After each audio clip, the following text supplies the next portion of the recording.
Ahora un capítulo especial, por razones que todos entenderán, voy a ser muy breve, pero mi tercer punto es decirle no a la pornografía.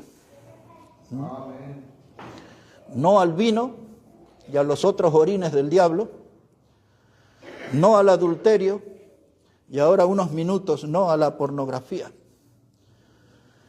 La pornografía hablan en idioma francés y todo, pero la raíz del término es griega. En la Biblia se usa la palabra porneuo, porneio.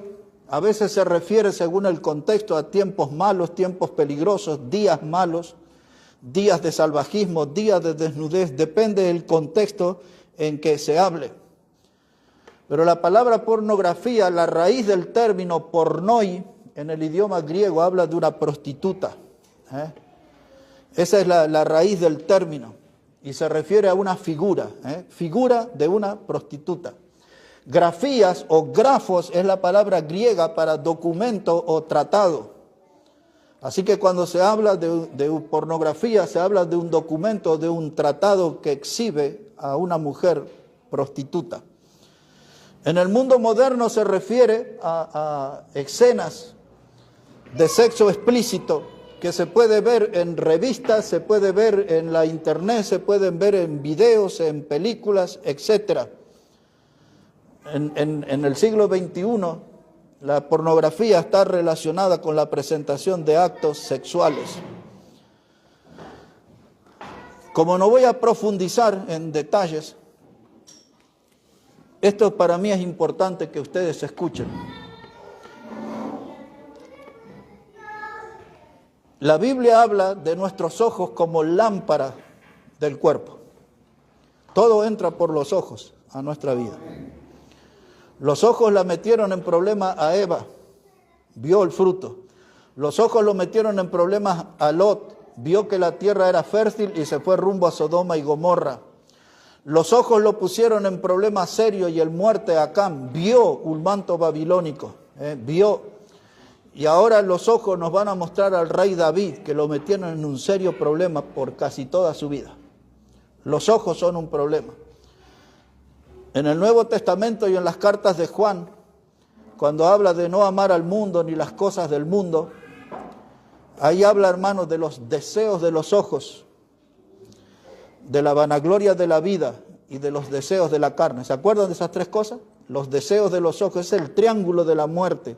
Los deseos de los ojos, los deseos de la carne y la vanagloria de la vida. Así que el tema de los ojos es algo que tenemos que revisarlo bien, no tan solo en el oculista, sino delante de Dios, cómo están nuestros ojos. Amén. ¿Qué es lo que estamos mirando? Amén. Y ahora le voy a mostrar una escena de pornografía en la Biblia. Y los teólogos súper entendidos, yo nunca escuché eso. Bueno, todos los que nos van a mirar por la internet, pongan atención que acá les vamos a enseñar. La pornografía en la Biblia. Busque segundo libro de Samuel, el capítulo 11. Segundo libro de Samuel, el capítulo 11. Eso habla, este documento, de los días en que todos los reyes iban a la guerra. David era rey, sin embargo, no estaba en la guerra, estaba en su palacio. Es decir, que estamos frente a un hombre fuera de la voluntad de Dios, un hombre en el lugar equivocado. Y entonces dice así, hermanos, es muy importante que tenga ese texto frente a sus ojos. Dice la palabra de Dios, segunda de Samuel, capítulo 11, versículo 2. Dice, y sucedió un día, al caer la tarde, que se levantó David de su lecho y se paseaba sobre el terrado de la casa real y vio desde el terrado a una mujer que se estaba bañando, la cual era muy hermosa. Envió David a preguntar por aquella mujer y le dijeron, aquella es Betsabé, hija de Elián, mujer de Urías Eteo. Otra vez versículo 3, y envió David a preguntar por aquella mujer y le dijeron. Ahora, algunos dicen, que el hombre de Dios estaba distraído y salió a la terraza a tomar aire fresco y el diablo lo sorprendió. Esa no es la verdad. David sabía, hermanos, había baños públicos donde las mujeres al terminar su ciclo menstrual usaban esos baños para la purificación de su cuerpo. Y hay toda una doctrina sobre eso en la Biblia. Y David sabía cuando salió que a alguien iba a ver él. Alguien se iba a estar purificando ahí. Y cuando él vio aquella silueta desnuda, él no llevó su mano a los ojos ni dio vuelta a la cabeza. La Biblia dice que la miró y sacó la conclusión, era muy hermosa. O sea que la estuvo mirando un buen rato. Ya no tenía Netflix ni ninguna de esas cosas modernas, tenía ya la pornografía directo desde la terraza de su palacio.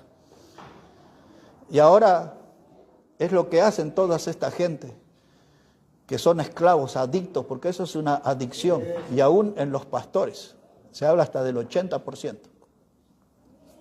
Tremendo. Y este buscó sus cómplices y dice, vengan muchachos, díganme quién es aquella. Y ahí estaban todos los hombres, imagínense eso, todo en grupo los varones. Ah, sí, esta es la hija de... Y ahí dan el nombre, ¿no? O sea que la miraron bien de cerca. Dice, se llama Betsabé, es la hija de Eliam. Y otro dijo, che, esta es la mujer de Urías. Mirá qué linda que está. Y ahí estaban todos los babosos, ¿no? Mirando a David y sus cómplices. Usted nunca se había dado cuenta de esa escena, ¿no?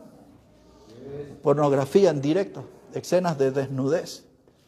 Ahí nos dijeron, vámonos de acá, que no nos conviene mirar eso. No, ahí estaban, hermano, frente a eso. Y esa es la adicción. Cuando tenía 16 años, me citaron para jugar en la primera división del fútbol. Los compañeros que ahora yo tenía, que eran mucho mayores que yo, muchos de ellos eran famosos. Y los martes salíamos del entrenamiento en el centro de la ciudad. Yo tenía mi pelo largo, todo enrulado, así todo. Así que salía todo mojado, señal de que habíamos entrenado y nos habíamos bañado. Y con nuestros bolsos, ahí, un cuarto de plantel, medio plantel, todos entrábamos al cine. Yo tenía 16 años, eran películas para mayores de 18. Pero en el grupo, y ahí estaba yo. Y empecé a ver cosas que no tenía que ver. Y iban a hacer cosas que me iban a marcar por toda la vida. Ya pasaron casi 45, 46 años de eso. Y puedo recordarme entrando al cine con ese grupo de futbolistas, sentarme y las cosas que vimos. Y esas cosas no me hicieron bien. No me enseñaron buenas cosas. Ahora nadie me enseñó que eso no estaba bien. Y mis compañeros, todos ellos que eran grandes y famosos algunos, ahí ellos estaban regocijándose en lo prohibido, deformando las mentes. Y hermano, todo esto no es bueno. No puedo profundizar mucho más en el tema, pero quiero proponerles con la Biblia que frente a eso, porque yo no sé qué es lo que se ve en esos canales que hablan tanto de Netflix y de cosas modernas. ¿Qué es lo que ve usted y qué es lo que están viendo sus hijos? ¿Qué clase de los niños de 12 años y 13 años?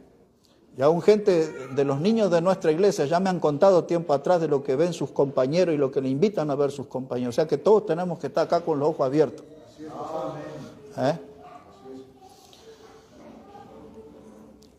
Déjeme regalarle un principio bíblico en el libro de Job, capítulo 31. El libro de Job, el capítulo 31.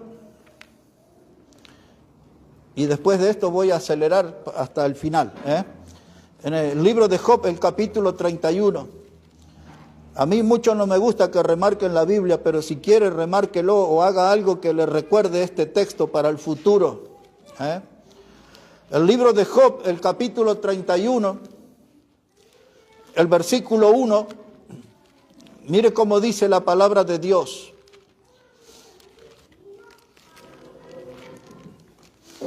¿Ya lo encontró, hermano?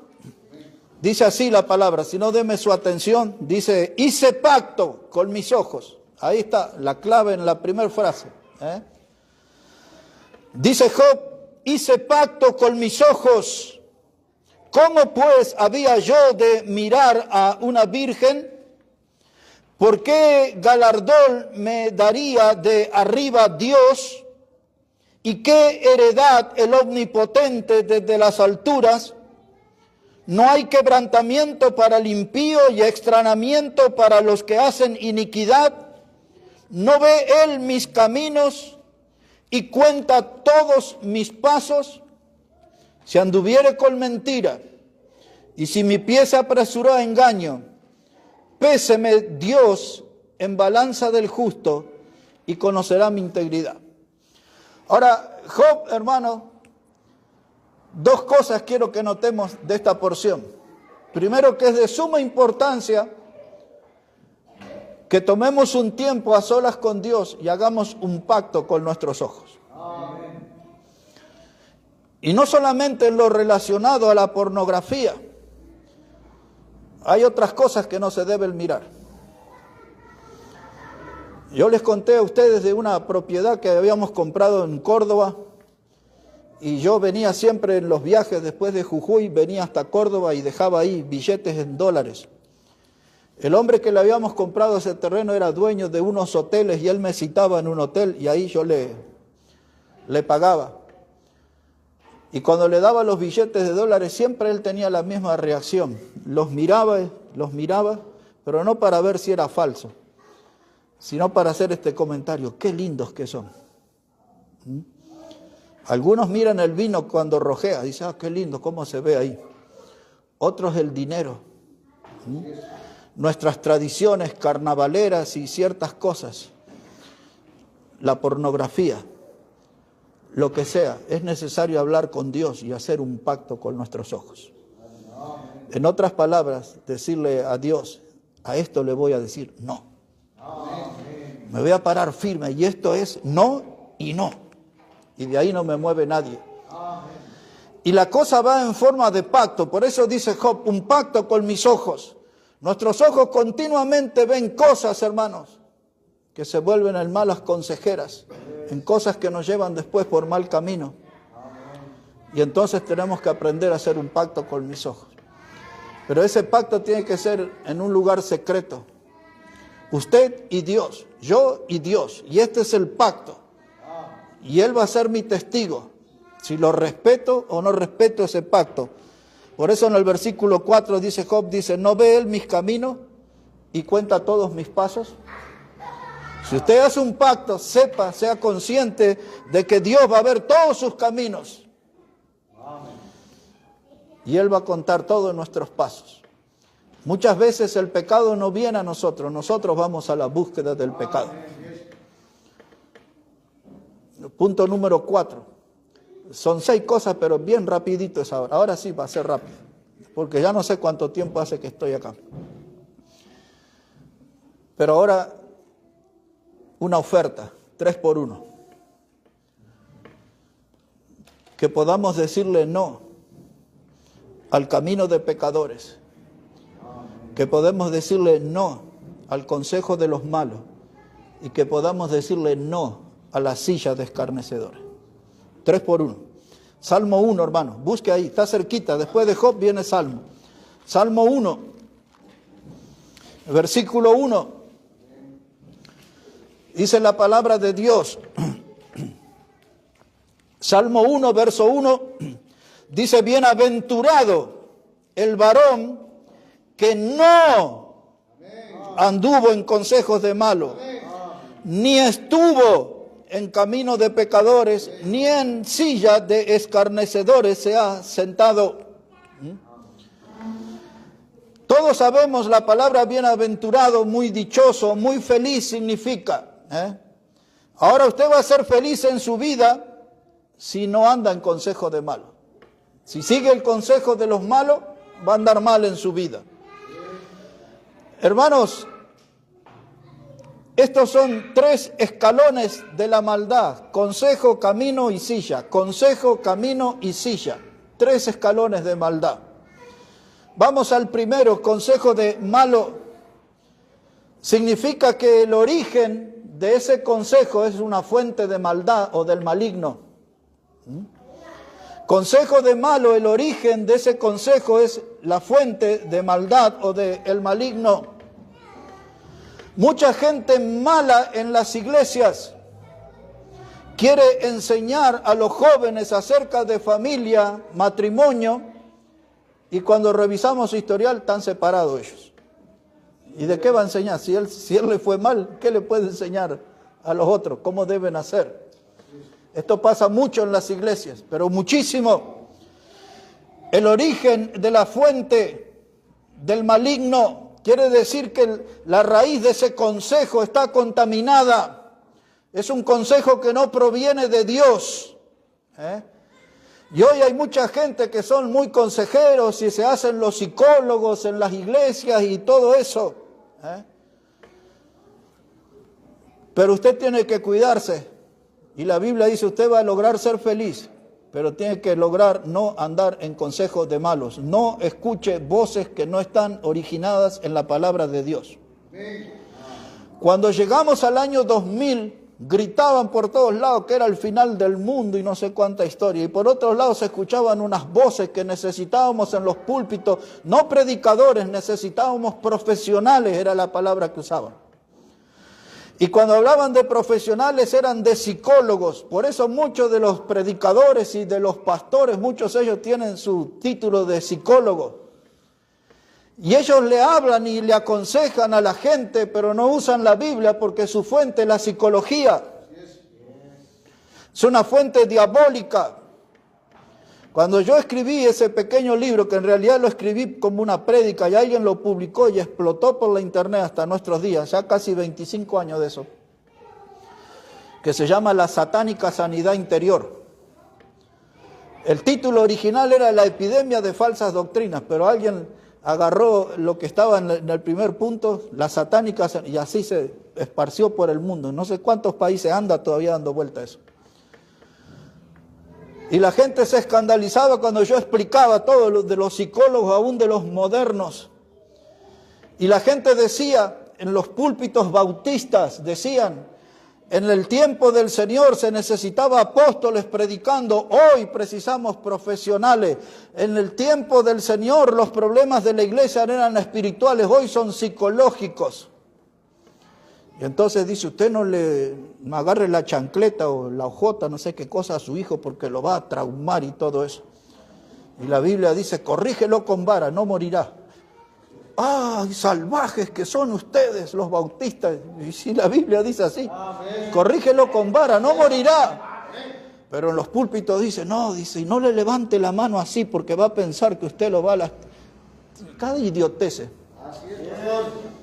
Y mucho más no puedo decir porque si no nos van a cortar esto. Pero, hermanos, la palabra de Dios dice, no acepte consejos de malos. Pero la persona es alegre, es simpática, viste bien, luce bien, tiene experiencia de vida. Si sus palabras no están fundamentadas en la Biblia, entonces él está dando un consejo de malo. La segunda cosa, hay mucha tela ahí para cortar. Ahí es donde venía eso de Atalía. Después, si ustedes quieren, pueden leer en el segundo libro de las Crónicas, en el capítulo 22, versículos 3 y 4. Esa Atalía era la descendiente de Acab y de Jezabel, y le enseñó a su hijo, el rey Ocosías, y lo llevó a la muerte. Dice que lo aconsejaba para pecar, para hacer mal. Exactamente dice la Biblia que lo aconsejaba para actuar impíamente. Y después dice ahí la Biblia, y ellos le aconsejaban para la madre le aconsejaba al hijo eso. Tiene que leer eso ahí. Ahora ya no tengo tiempo. Dice caminos de pecadores. ¿Quiere ser feliz? No tiene que andar en caminos de pecadores. No tiene que ser partícipe.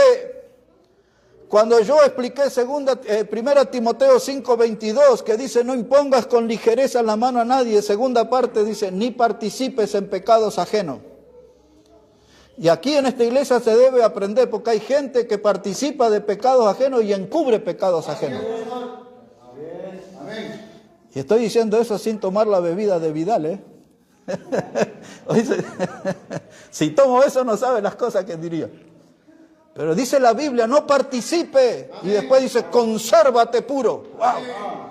Ese es el desafío, consérvate puro.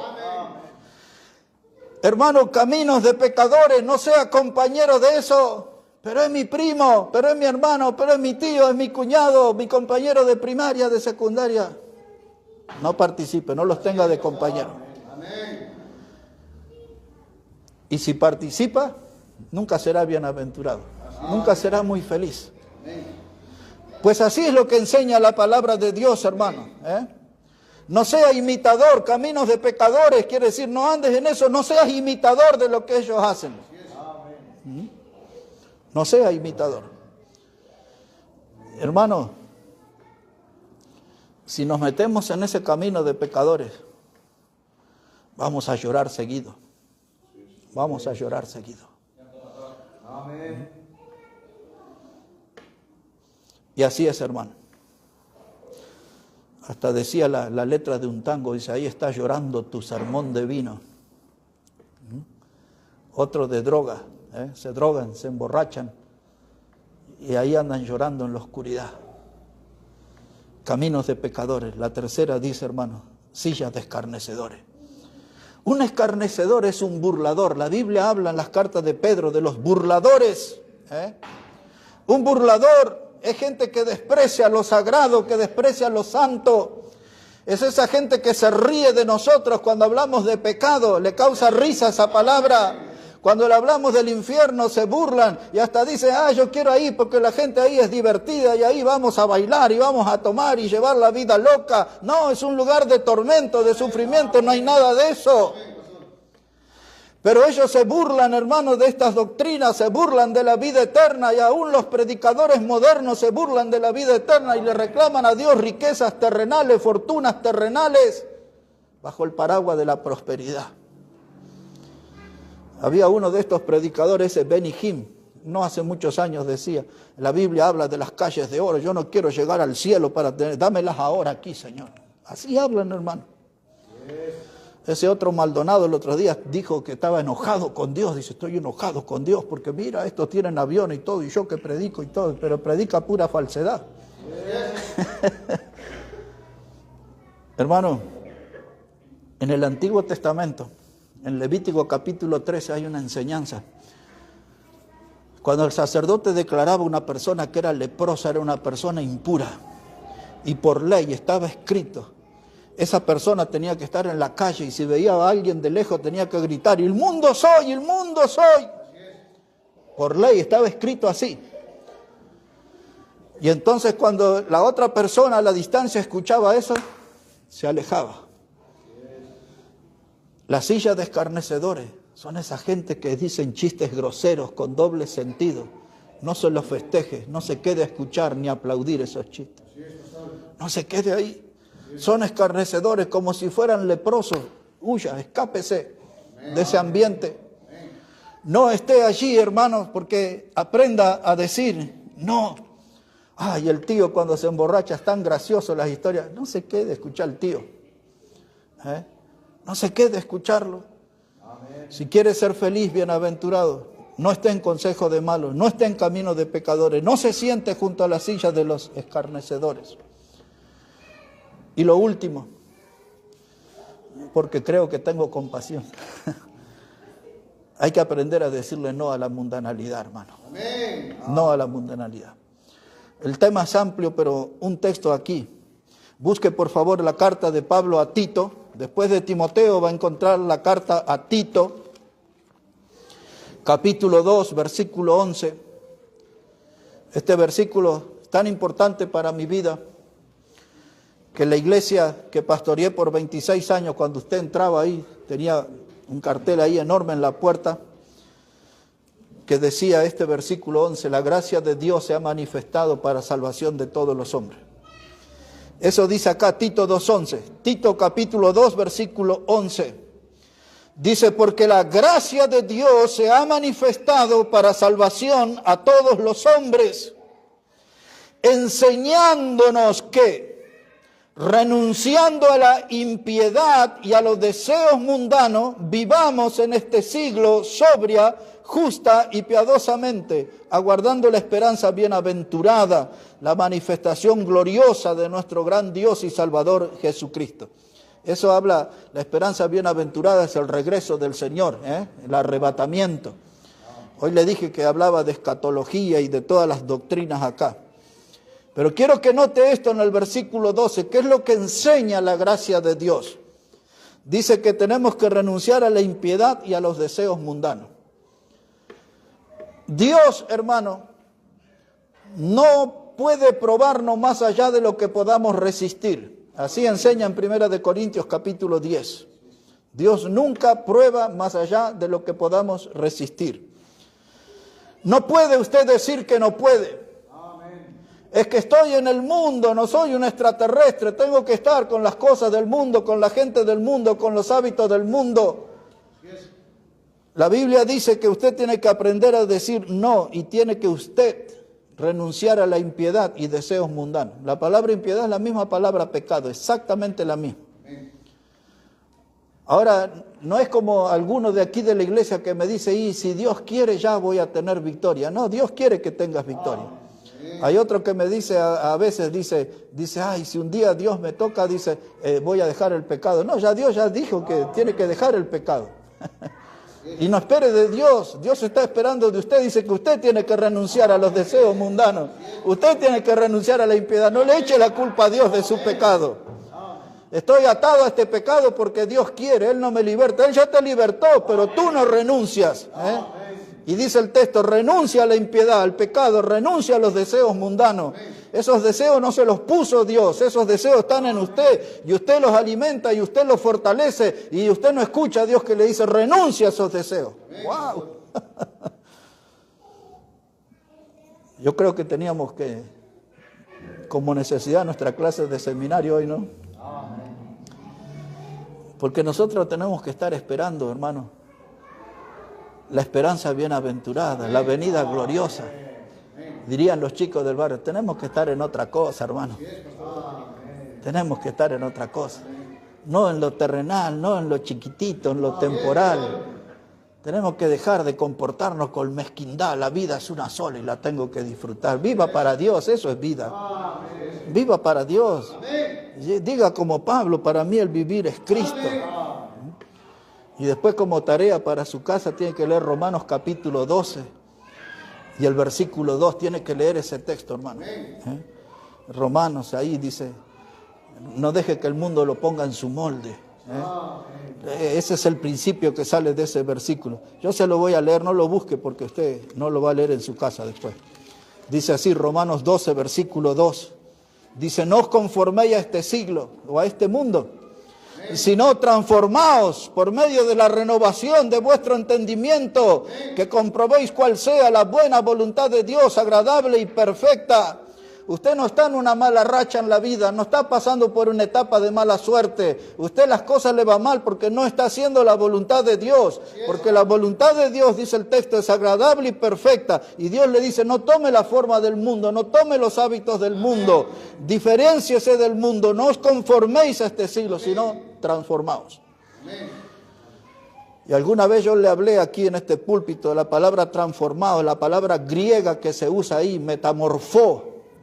O metamorfo, es la palabra que se usa para el español, metamorfosis, cuando un renacuajo se transforma en un sapo, cuando un gusano se transforma en mariposa, un hombre mundano se transforma en un hijo de Dios. Transformaos, mostremos esa vida nueva, ese cambio nuevo. El último no, en un solo versículo, y este sí es el final, hermano. Hay que decirle un no al infierno y a una compañía eterna con el diablo. Y todos los que no conocen a Cristo y que van a oír este mensaje tienen que poner atención a esto, porque usted tiene que decirle no al infierno y tiene que decirle no a una compañía eterna con el diablo. ¿Cómo se logra eso? Muy simple. El Evangelio de Juan, capítulo 3, ese sí es el texto final. Evangelio de Juan, el capítulo 3, versículo 36. Evangelio de San Juan, el capítulo 3 y el versículo 36. Mire cómo dice la palabra de Dios. Evangelio de Juan, capítulo 3, verso 36. Dice, el que cree en el Hijo tiene vida eterna, pero el que rehúsa creer en el Hijo no verá la vida, sino que la ira de Dios está sobre él. Este es un lindo versículo que me gusta para debatir con los que creen en la predestinación o en esa clase de predestinación. Que dice, ya fuimos salvos de antes de la fundación del mundo. Aquí usted no fue salvo por un sorteo divino, por una lotería celestial. Usted fue salvo por creer en Cristo, y si es condenado es por no creer en Cristo. Otra vez el texto lo dice claramente, el que cree en el Hijo tiene vida eterna.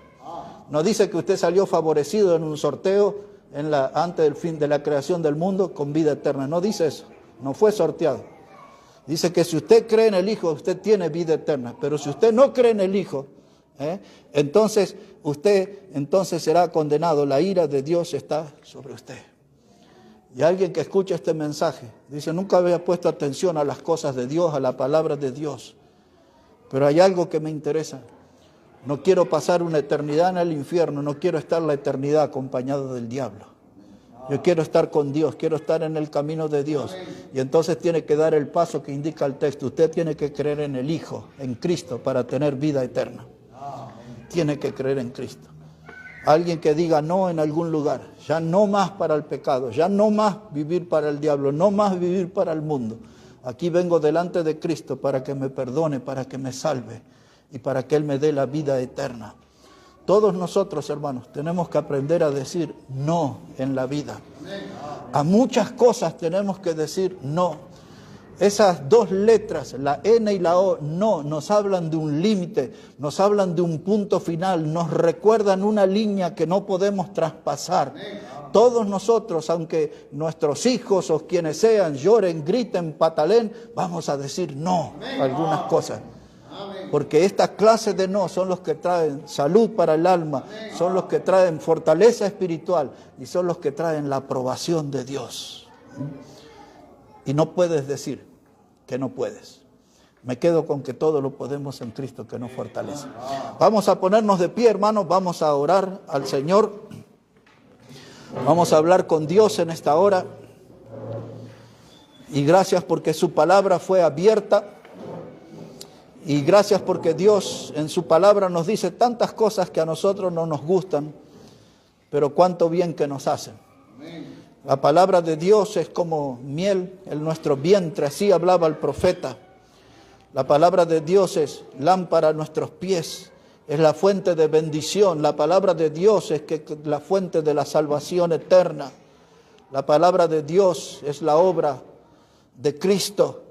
La palabra de Dios nos enseña que los cielos y la tierra pasarán, pero su palabra no pasará, es eterna.